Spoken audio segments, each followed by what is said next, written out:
এগুলো একদম মাথায় নিও না। তুমি কি জানো, তোমার অবস্থান তুমি জানো। পরিবারটা কেমন জায়গায় নিয়ে যাচ্ছে, ব্যক্তি জায়গাটা থাকছে না। সে একদম এগুলো আমাকে বলে যে তুমি এগুলো একদম মাথায় নিও না, তুমি কি জানো, তোমার অবস্থান তুমি জানো। তো এইটুকু জানো তো, এই জন্যই আমি চুপ থাকতে অনেক বেশি উৎসাহিত বোধ করি, যার জন্য আমার প্রতিপক্ষ কিছু বলা বা করা দরকার হয়ে পড়ে বলে মনে হয় না। সিনেমা নাই, কোনো কাজে নাই, এবার ঈদটা ফাঁকা যাবে, নো, কোনোভাবে ফাঁকা যেতে দিব না।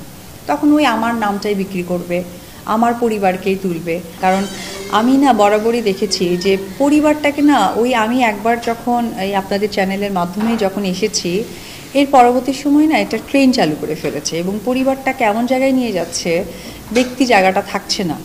কিছু জিনিস না ব্যক্তি জায়গায় থাকা খুবই ইম্পর্টেন্ট।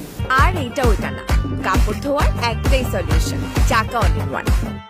মানে আবারও সেই নোংরামিটাই আসছে, ন্যাস্টি আসছে। বেশ কিছু মাধ্যমে গিয়ে দেখি যে খুব মানে বাচালের মতো বলছে যে ন্যাস্টামো বন্ধ করা দরকার, নোংরামো বন্ধ করা দরকার, অথচ সেই নোংরামোর মধ্যেই নিজেদেরকে ফেলে দিচ্ছে।